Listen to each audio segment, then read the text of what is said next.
चलिए स्टार्ट करते हैं। अपना टॉपिक चल रहा है राजस्थान के भौतिक प्रदेश।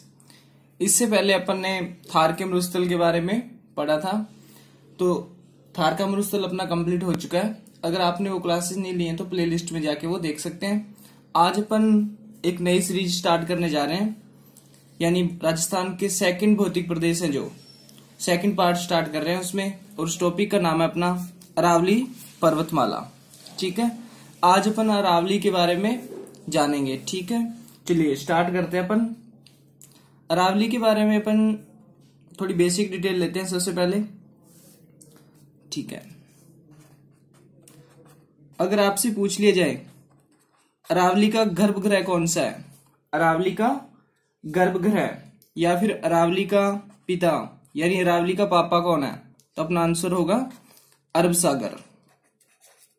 अरब सागर यानी जो अरब सागर है, अरब सागर से अरावली स्टार्ट होती है। ठीक है, आगे अपन बात करते हैं।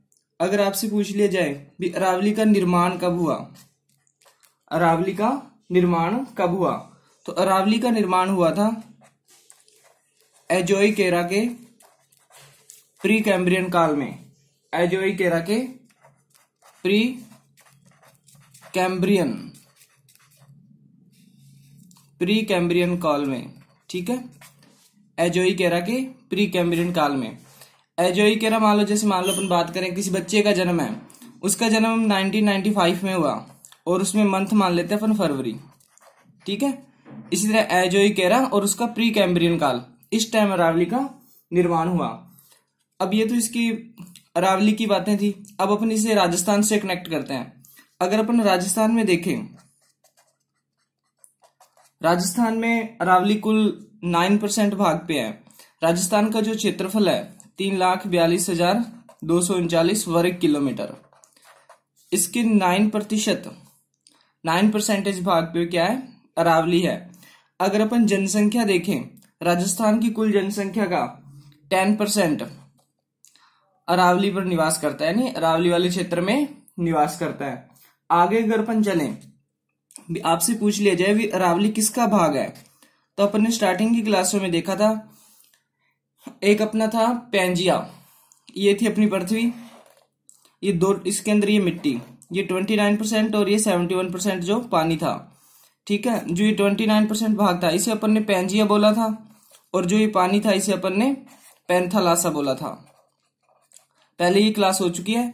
पैंजिया क्या, 2 टुकड़ों में टूटता है। मान लो एक टुकड़ा ये और एक टुकड़ा ये, तो ऊपर वाला भाग तो बना था इसका अंगारा लैंड या अंगारा भूमि भी बोल सकते हैं, और नीचे वाला बड़ा था गोंडवाना लैंड या गोंडवाना भूमि। तो जो अपनी अरावली है वो गोंडवाना भूमि का हिस्सा है। ठीक है, जो अपने अरावली है किसका भाग है, तो आपसे पूछ लिया जाए तो गोंडवाना भूमि का हिस्सा है। अब ये गोंडवाना भूमि कहां से आई, जो स्टार्टिंग की बात करें, जब ये महाद्वीप बने हुए नहीं थे तो पृथ्वी में मिट्टी सारी एक जगह पे थी जो कि 29% है, और पानी अलग था जो कि 71% है। पानी वाले पार्ट को बोला जाता था पैंथालासा, और जो मिट्टी थी इसे बोला जाता था पैंजिया। अब इसके नीचे कुछ प्लेटें होती हैं, इनमें संकुंचन हुआ। प्लेटें जैसे अभी आज की बात करें, इंडो ऑस्ट्रेलियन प्लेट है, जो चाइना वाली बेल्ट है उसके नीचे यूरेशियन प्लेट है। तो इन प्लेटों में क्या संकुंचन हुआ, तो ये 2 पार्ट्स में डिवाइड होगी। जो पैंजिया था वो 2 पार्ट्स में डिवाइड हुआ, अंगारा लैंड और गोंडवाना लैंड। ठीक है, तो जो अपनी अरावली है वो गोंडवाना लैंड का पार्ट है। आगे चलते हैं अपन। अगर आपसे पूछ लिया जाए भी अरावली के अन्य नाम क्या हैं, अन्य नाम सभी जानते हैं भी अरावली तो है ही। अब देखो, जैसे अपने भी घर पे अपना अलग नाम है, मार्कशीट में अपना अलग नाम है, अपना कोई खास फ्रेंड है वो अपने को किसी अलग ही नाम से बुलाता है, इसी प्रकार अरावली के कई नाम है। तो अपन स्टार्ट करते हैं अरावली के नाम। तो पहला नाम, इसे मेरू भी बोला जाता है, मेरू। ठीक है, इसे समेरू भी बोला जाता है, मेरू। और सेकंड नाम है इसका समेरू। इसे परिपत्र भी बोलते हैं, परिपत्र। इसे अपन अर्बुदा भी बोलते हैं, अर्बुदा। ठीक है, अन्य नाम चल रहे हैं अरावली के। पहला अपन ने देखा मेरू, सेकंड देखा समेरू, फिर देखा परिपत्र, और एक देखा अपन ने अर्बुदा। अर्बुदा जो ये अपन जानते हैं अरावली सिरोही से इंटर होती है अपने राजस्थान में।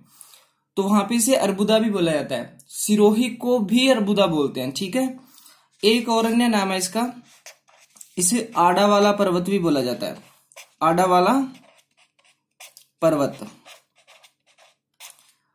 अन्य नाम चल रहे हैं अरावली के, मेरू, सेमेरू, परिपत्तर, अर्बुदा, और एक इसका नाम है आड़ा वाला पर्वत, आड़ा वाला पर्वत।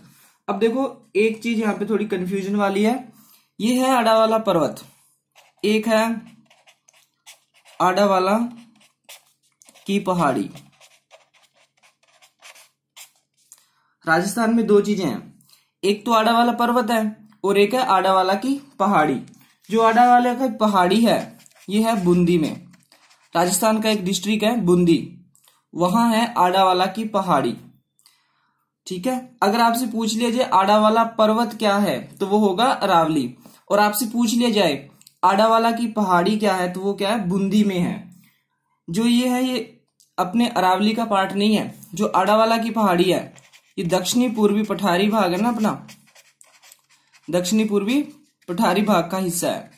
ठीक है, ये अपन आगे डिस्कस करेंगे इसके बारे में, लेकिन ये दोनों चीजें ध्यान से देखना, आड़ा वाला पर्वत और आड़ा वाला की पहाड़ी। आड़ा वाला की पहाड़ी बूंदी में और आड़ा वाला पर्वत अपन बोलते हैं अरावली को। ठीक है, आगे चलते हैं अपन। आगे अगर अपन देखें, अब अपन अरावली के आकार के बारे में बात करते हैं, आकार। ठीक है, भी अरावली का आकार कैसा है, तो अपन एक अरावली बना लेते हैं एक बार। देखो जैसे इस तरह से एंटर होती है ये, तो यहां से थोड़ी चौड़ी है, यहां से इस तरह से है। ठीक है, अगर ये इसका दक्षिण होगा अरावली का और ये उत्तर होगा, तो अगर अपन दक्षिण में देखें तो दक्षिण में जो अरावली का आकार है वो पंखे के समान है। ठीक है, हवा लेने वाला पंखा होता है ना उस समान। और यहां से अगर अपन देखें उत्तर में तो ये भेड़ की पीठ की तरह है। ठीक है, आपसे अगर अरावली का आकार पूछ लिया जाए तो आप बताओगे भी उत्तर में तो है भेड़ की पीठ नुमा और दक्षिण में है पंखे के समान। उत्तर में तो है भेड़ की पीठ नुमा और दक्षिण में है पंखे के समान। ठीक है, दोबारा देख लेते हैं अपन ने भी डिस्कस किया अरावली जो राजस्थान का एक भौतिक प्रदेश है। अरावली के गर्भगृह किसे कहा जाता है या अरावली के पापा किसे बोलते हैं, तो वो बोलते हैं अपन अरब सागर को, यानी जो अरावली की जड़ें हैं वो अरब सागर में है। अब सेकंड बात अपन ने की इसके निर्माण के बारे में, इसका निर्माण कब हुआ, तो इसका निर्माण हुआ एजोइकेरा के प्री कैम्ब्रियन काल में। राजस्थान के 9% भाग पे है ये, और इस 9% भाग में 10% जनसंख्या निवास करती है। फिर अपन ने देखा भी अरावली भाग किसका है, तो अरावली गोंडवाना लैंड का पार्ट है। अब ये गोंडवाना लैंड कहां से आया, जब पेंजिया 2 पार्ट्स में टूटा, अंगारा लैंड और गोंडवाना लैंड, तो सेकंड पार्ट बना गोंडवाना लैंड। अब फिर अपन ने देखा अरावली के अन्य नाम, एक था अपना मेरू, समेरू, परिपत्तर और अर्बुदा, और एक था जो अपने कंफ्यूज कर सकता है आड़ा वाला पर्वत। आड़ा वाला पर्वत भी अरावली को ही बोला जाता है, लेकिन अगर आ जाए आड़ा वाला की पहाड़ी तो ये बोला जाता है बूंदी में है ये आड़ा वाला की पहाड़ी। और ये आड़ा वाला की पहाड़ी दक्षिणी पूर्वी पठारी भाग का हिस्सा है, न कि अरावली का। फिर अपन ने देखा अरावली का आकार कैसा है, तो ये दक्षिण में तो पंखे नुमा है और उत्तर में ये भेड़ की पीठ नुमा है। ठीक है, यहां से थोड़ी ज्यादा फैली हुई है इस तरह से। आगे चलते हैं अपन बात करते हैं अरावली के निर्माण की। अब देखो इसकी कितनी लंबाई है, कितनी चौड़ाई है, कितनी ऊंचाई है। जब अपन इसे राजस्थान में लेके आएंगे फिर तब अपन इसके बारे में जानकारी लेंगे। फिलहाल अपन अरावली का बैकग्राउंड तैयार करते हैं, अरावली बनी कैसे। ठीक है, तो अपन टॉपिक ले रहे हैं अरावली का निर्माण। अरावली का निर्माण, अभी अपन ने एक बात देखी, जो अरावली का निर्माण है एजोइकेरा के प्री कैम्ब्रियन काल में हुआ। ठीक है, ये बात अपन ने भी की थी, एजोइकेरा के प्री कैम्ब्रियन काल में इसका निर्माण हुआ। सेकंड बात, जो अरावली है वो पूरे विश्व की सबसे प्राचीनतम पर्वतमाला है, प्राचीनतम पर्वतमाला है।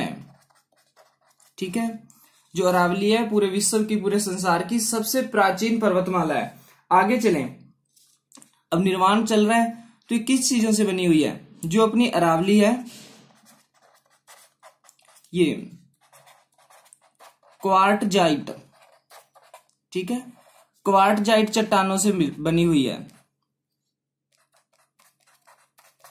अरावली है वो क्वार्टजाइट चट्टानों से बनी हुई है। अब जो क्वार्टजाइट चट्टानें हैं इनमें ग्रेनाइट, शिस्ट और निस पाई जाती है, ठीक है। इसे प्राथमिक चट्टान भी बोला जाता है।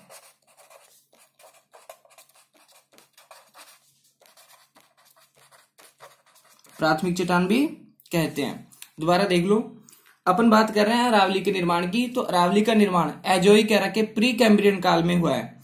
अरावली क्वार्टजाइट चट्टानों से बनी हुई है। क्वार्टजाइट चट्टानों में ग्रेनाइट, शिस्ट और निस पाई जाती हैं। इन्हें अपन प्राथमिक चट्टान भी बोल सकते हैं। अब देखो क्वेश्चन किस तरह से आएगा। अगर आपसे क्वेश्चन पूछ लिया जाए अरावली में सबसे ज्यादा कौन सी चट्टान पाई जाती है? अपना क्वेश्चन है अरावली में सबसे ज्यादा कौन सी चट्टान पाई जाती है? अरावली में सबसे ज्यादा कौन सी चट्टान पाई जाती है? तो इसका आंसर होगा क्वार्टजाइट या फिर ग्रेनाइट चट्टान, ठीक है। अरावली में सबसे ज्यादा कौन सी चट्टान पाई जाती है? तो अपना आंसर आएगा क्वार्टजाइट चट्टान या फिर ग्रेनाइट चट्टान। अब देखो ये चट्टाने वगैरह की बात की, भी ये चट्टाने अब किसी ने तो बताया ही होगा भी अरावली में ये चट्टाने पाई जाती हैं। तो जो ये अपने को डिटेल दी, इनका नाम था डॉक्टर M.N. हेरान, ठीक है। Doctor M.N. हेरान थे, उन्होंने बताया अपने को भी जो अरावली है उसमें क्वार्टजाइट और ग्रेनाइट चट्टानें सबसे ज्यादा पाई जाती हैं। और ये बात अपने को इन्होंने बताई 1936 में, यानी 1936 में, ठीक है। अब अपने को पता चला अभी अरावली क्वार्टजाइट और ग्रेनाइट की बनी हुई है, और M.N. हेरान जी थे, इन्होंने अपने को बता दी ये बात और 1936 में बताई। आगे चलते हैं अपन, और अगर अपन इसे और डिटेल में देखें तो अरावली का जो निर्माण है, अब देखो अरावली के निर्माण में अपन ने टाइम देख लिया, ठीक है। अब ये किस चीज की बनी हुई है ये चीज देख ली। अब ये बनी कब और कैसे बनी इसके बारे में देखते हैं। अरावली का निर्माण दहली समूह से हुआ है, ठीक है। अरावली का निर्माण दहली समूह से हुआ है, ठीक है। अब ये दहली समूह क्या है? दहली समूह एक पर्वतमाला ही है तो नहीं, यानी पर्वतमाला थी ये। अब इस दहली समूह के अवसादीकरण से, दहली समूह था जो ये, दहली समूह के अवसादीकरण से अपनी अरावली बनी। अवसादीकरण अपन ने पहले भी देखा था, जो नदियां हैं पानी अपने साथ के अवसाद लेके आता है, यानी मिट्टी, कंकड़, पत्थर लेके आता है। जो अरावली है उससे पहले वहां पे दहली समूह की पहाड़ियां थी, दहली समूह की पर्वतमाला थी, उनका अवसादीकरण हुआ, यानी वो टूटी बिखरी इधर उधर हुई, तो उससे अपनी निर्माण हुआ अरावली का, ठीक है। यहाँ पेज ले लेते हैं एक।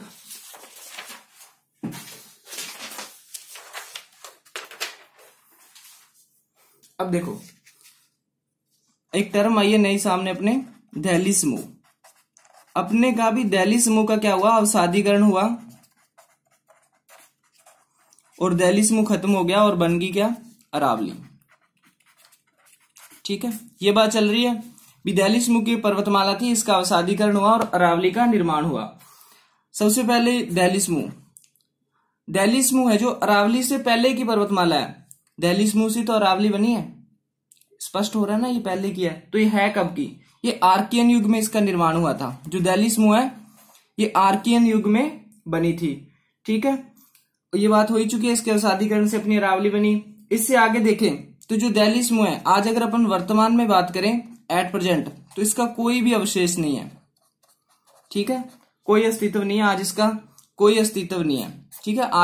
आज वर्तमान में ये यहाँ पे प्रेजेंट नहीं है। तो यहाँ पे क्या बन चुका है? अब अरावली बन चुकी है, ठीक है, आगे चलें। अगर अपन दिल्ली समूह का केंद्र बिंदु देखें राजस्थान में, केंद्र बिंदु, तो जो अपने दो डिस्ट्रिक्ट हैं, एक टोंक और एक है अपना सवाई माधोपुर, ठीक है, यहां इसका केंद्र बिंदु है। अगर क्वेश्चन आ जाए दिल्ली समूह का केंद्र बिंदु कहां है, तो अपना आंसर होगा टोंक और सवाई माधोपुर, ठीक है। दिल्ली समूह के अवसादीकरण से अरावली बनी है। जो दिल्ली समूह है वो आर्कियन युग की पर्वतमाला है, वर्तमान में इसका कुछ भी नहीं है, खत्म हो चुकी है, कोई अस्तित्व नहीं है, और इसकी जगह पे क्या बन चुका है, अरावली बन चुका है। और इसका केंद्र बिंदु अगर अपन देखें टोंक और सवाई माधोपुर में है। आगे चलते हैं अपन, देखो जो अवसादीकरण है इसकी थोड़ी चर्चा कर लेते हैं। अवसादीकरण, ठीक है, इसमें क्या होता है, अवसादीकरण से स्थल पर वलन व मोड़ बनते हैं, ठीक है। जैसे मान लो ये पहाड़ है कोई, पहले इसका अवसादीकरण होगा तो ये नीचे धंस जाएगा ऐसे, ठीक है, और यहां से जमीन नीचे जाएगी तो नीचे जाएगा, टूट जाएगा, इस तरह से अवसादीकरण होता है। यानी इससे क्या होता है, अवसादीकरण से स्थल पर वलन व मोड़ का निर्माण होता है, वलन व मोड़ों का निर्माण होता है, ठीक है। अब देखो अवसादीकरण में क्या होता है, एक तो वलन होते हैं, एक मोड़ होते हैं, और अवसादीकरण से अपनी अरावली बनी है, तो अपन ये बात बोल सकते हैं भी जो अपनी अरावली है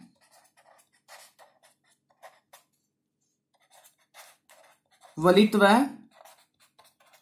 मोड़दार पर्वतमाला है, ठीक है। अब देखो अपना मेन टारगेट क्या था अवसादीकरण पढ़ने का, अपने को पता होना चाहिए भी अवसादीकरण में होता क्या है, जो स्थान होता है सतल होता है उसमें वलन होते हैं और मोड़ बनते हैं, ठीक है, इस प्रोसेस को बोलते हैं अवसादीकरण। और अपन जानते हैं जो अपनी अरावली है उसका निर्माण अवसादीकरण से हुआ है। अवसादीकरण में जब वलन और मोड़ हुए तो अरावली बनी, तो अपन कह सकते हैं जो अपनी अरावली है वो वलित और मोड़दार पर्वतमाला है। आपसे पूछ लिया जाए भी अरावली कैसी पर्वतमाला है, तो अपना आंसर आएगा वलित और मोड़दार पर्वतमाला है। और अपन जानते हैं कि अरावली सबसे प्राचीनतम पर्वतमाला है, ठीक है, ये बात अपनी हो चुकी है। एक और बात, अगर आज के टाइम में, अगर प्रेजेंट टाइम में अपन अरावली की ऊंचाई देखें, अरावली की औसत ऊंचाई आज वर्तमान में 930 मीटर है, ठीक है, आज एवरेज ऊंचाई इसकी कितनी है, 930 है। लेकिन जब अरावली का निर्माण हुआ था, निर्माण के समय अरावली की ऊंचाई 2800 मीटर थी, ठीक है। जब अरावली का निर्माण हुआ उस टाइम अपने अरावली की ऊंचाई क्या थी, 2800 मीटर थी। आज कितनी है, 930 मीटर, यानी ये क्या टूट रही है। तो अपन बोल सकते हैं भी जो अपनी अरावली है, अरावली अवशिष्ट पर्वतमाला है, अवशिष्ट पर्वतमाला है, ठीक है। थोड़ी देर पहले अपन ने देखा भी अरावली वलित और मोड़दार पर्वतमाला है, फिर एक बात सामने आई भी अरावली अवशिष्ट और अवशिष्ट पर्वतमाला है। इससे पहले अपन ने देखा था भी जो अपनी अरावली है वो सबसे प्राचीनतम पर्वतमाला है। तीन बातें सामने आ रही हैं। अगर इसे अपन एक ही लाइन में लिखना चाहें तो किस तरह से लिखेंगे, अब तक जो अपन ने पढ़ा है, जो दिल्ली समूह या जो भी अब तक अपन ने ये 10-15-20 मिनट में जो प्रोग्राम फिट किया है उससे एक लाइन सामने आती है और जो आपको अच्छे ढंग से याद रखनी है। तो उसे मैं लिख रहा हूं, अरावली संसार की, अरावली संसार की प्राचीनतम, अरावली संसार की प्राचीनतम वलित व अवशिष्ट पर्वतमाला है, अवशिष्ट पर्वतमाला है, ठीक है। इंपॉर्टेंट लाइन है, अरावली संसार की प्राचीनतम वलित और अवशिष्ट पर्वतमाला है। ये लाइन आपको रखनी है याद, ठीक है। अब अपन देखते हैं दोबारा, अपन ने बोला भी अरावली संसार की प्राचीनतम पर्वतमाला है, तो ये तो होगी समय के अनुसार, समय के अनुसार, समय से ACC नहीं अकॉर्डिंग, समय के अनुसार। आपसे क्वेश्चन आ जाए एग्जाम में भी समय के अनुसार अरावली कौन सी पर्वतमाला है, तो अपना आंसर होगा प्राचीनतम पर्वतमाला है। सेकंड बात क्या है भी अरावली वलित पर्वतमाला है, अरावली वलित पर्वतमाला है। तो ये किसके अकॉर्डिंग है? ये निर्माण के अनुसार है। अवसादीकरण में क्या हुआ? वलन और मोड़ी तो हुए थे। तो आपसे क्वेश्चन पूछ लिया जाए भी निर्माण के अनुसार अरावली कौन सी पर्वतमाला है, तो अपना आंसर आएगा वलित पर्वतमाला है। ठीक है, अब लास्ट बात बचती है भी अरावली अवशिष्ट पर्वतमाला है। तो ये जो अवशिष्ट पर्वतमाला है ये शो करती है वर्तमान पोजीशन को। ठीक है, अगर क्वेश्चन आ जाए वर्तमान में अरावली किस प्रकार की पर्वतमाला है, तो अपना आंसर होगा अवशिष्ट पर्वतमाला। ठीक है, आगे चलते हैं अपन। तो मोटी मोटी चीज अपने को अरावली की पता चली गई है। अब अपन देखते हैं अरावली की विशेषताएं। अरावली की विशेषता, अब इतना बड़ा पहाड़ राजस्थान में है तो इसकी कोई विशेषताएं भी होंगी, इनके बारे में अपन बातचीत करते हैं। ठीक है, सबसे पहले जो अरावली है इसमें खूब खनिज पाए जाते हैं। ठीक है, जितने भी अपने राजस्थान से खनिज मिलते हैं वो सारे अरावली से ही मिल रहे हैं, ऑलमोस्ट सभी। ठीक है, अब सबसे ज्यादा खनिज पाए जाते हैं इसमें, तो इसे अपन खनिजों का अजायब घर भी कहते हैं। तो अरावली को क्या कहा जाता है? खनिजों का अजायब घर। ठीक है, खनिजों का अजायब घर बोल सकते हैं। सेकंड बात अगर अपन करें तो जितने भी राजस्थान में वन्य जीव अभ्यारण्य है, वन्य जीव अभ्यारण्य या फिर कोई नेशनल पार्क है, तो वो भी कहाँ है? अपनी अरावली में ही है, यानी अरावली क्षेत्र में ही है। ठीक है, दो बातें की अपने अरावली की विशेषताएं देख रहे हैं। पहली बात की अरावली से खनिज मिलते हैं, इसलिए इसे खनिजों का अजायब घर कहते हैं। दूसरी बात अपने की भी जो भी वन्य जीव अभ्यारण्य है या नेशनल पार्क है वो अरावली के आसपास के क्षेत्र में स्थित है। थर्ड बात अगर अपन करें तो जो राजस्थान की जनजातियां, ठीक है, तो जनजातियों का निवास भी है ये। तो मोस्ट ऑफ जो राजस्थान की जनजातियां हैं वो यही निवास करती हैं। जनजातियों का निवास क्षेत्र है या जनजातियों की शरण शथली भी बोल सकते हैं, अपने से एक ही बात है, चाहे शरण शथली बोल दो या निवास क्षेत्र बोल दो। अब वर्ड आया जनजातियां। अब देखते हैं कौन कौन सी जनजातियों की बात होती है। अपन एक बात जानते हैं भी जो अपनी अरावली है वो राजस्थान में एंटर होती है सिरोही से। सिरोही से एंटर हुई तो सिरोही में एक जनजाति पाई जाती है जिसका नाम है ग्रासिया, और वो अरावली वाली बेल्ट में ही पाई जाती है। उससे आगे अगर अपन चलें तो फिर आता है अपना उदयपुर। तो उदयपुर में भी एक जनजाति पाई जाती है और उसका नाम है भील। अगर अपन थोड़ा साउथ की तरफ चलें तो दो डिस्ट्रिक्ट पड़ते हैं बिल्कुल साउथ में, अभी अपन मैप में डिस्कस कर लेंगे, डूंगरपुर और एक डिस्ट्रिक्ट है बांसवाड़ा। यहाँ पे भी खूब जनजाति है। डूंगरपुर में कौन कौन सी पाई जाती है? डूंगरपुर में एक जनजाति डैसे डूंगर और डैसे डामोर। ठीक है, डामोर जनजाति पाई जाती है डूंगरपुर में। और अगर अपन देखें बांसवाड़ा की बात करें तो बांसवाड़ा में पाई जाती है अपनी कथोड़ी, कंजर भी है और ये डामोर भी है यहाँ पे। ठीक है, अब देखो जैसे मैंने बोला भी बांसवाड़ा में कंजर है, तो ऐसा नहीं है भी ओनली बांसवाड़ा में, कोई थोड़े बहुत वोट इसके उदयपुर में भी हो सकते हैं। अपन बात कर रहे हैं मैक्सिमम भी ज्यादा कहाँ पे है। जैसे भील है, मान लो टोटल राजस्थान में 100 भील है तो 80 उदयपुर में है और जो 20 बच्चे वो इधर उधर चले गए होंगे। ऐसा नहीं है भी उदयपुर में भील है तो वो दूसरे डिस्ट्रिक्ट में जा नहीं सकते। स्वतंत्र भारत के स्वतंत्र नागरिक हैं, जा सकते हैं। अपन बात कर रहे हैं मैक्सिमम डाटा की भी, मैक्सिमम कहाँ पे है। तो ये जो जनजातियां हैं, सिरोही में ग्रासिया, उदयपुर में भील, डूंगरपुर में डामोर और बांसवाड़ा में कंजर, काथोड़ी और डामोर। ठीक है, ये पाई जाती हैं अपनी अरावली में। लेकिन अभी कुछ जनजाति एक और बची है अपना, जो अपना जयपुर है, यहाँ पे पाए जाते हैं मीणा सबसे ज्यादा। ठीक है, तो जयपुर में भी अरावली निकलती है। अब देखो कुछ जनजातियां ऐसी हैं, जैसे एक जनजाति है सांसी, और एक अपनी जनजाति बची सहरिया। ये दो जनजातियां हैं जो अरावली में नहीं पाई जाती। अरावली में नहीं पाई जाती तो पाई कहां जाती हैं? जो सांसी हैं अपने मैक्सिमम पाई जाते हैं भरतपुर में। जो सांसी जनजाति है वो पाई जाती है भरतपुर में। ठीक है, और जो सहरिया है, जो सहरिया जनजाति है, ये पाई जाती है पारा में। ठीक है, तो अपन ने ये बात की इस चीज से क्या मतलब निकला? क्वेश्चन आ जाए अपने एग्जाम में भी, ऐसी कौन सी जनजाति है जो अरावली क्षेत्र में नहीं पाई जाती? रिपीट करते हैं अपन, ऐसी कौन सी जनजाति है जो अरावली क्षेत्र में नहीं पाई जाती? तो अपना आंसर होगा सांसी और सहारिया। और जो पाई जाती हैं ग्रासिया, भील, डामोर, कथोड़ी, कंजर, डामोर और मीणा, जो ये वाली हैं, ये सारी अरावली क्षेत्र में निवास करती हैं। लेकिन दो ऐसी जनजातियां सांसी और सहरिया जो अरावली में नहीं है। सांसी है भरतपुर में और सहरिया है बारां में। ठीक है, आगे चलते हैं अपन, एक थोड़ा करंट से रिलेटेड करते हैं इसे। करंट का क्वेश्चन है, हाल ही में जनजातीय जिले किन्हें घोषित किया गया है? हाल ही में जनजातीय जिले किन्हें घोषित किया गया है? भी राजस्थान के कौन से जिले हैं जिन्हें अभी जनजातीय जिले घोषित किया गया है? तो अपना आंसर होगा प्रतापगढ़ और नीचे वाले जो दोनों हैं डूंगरपुर और एक अपना बांसवाड़ा।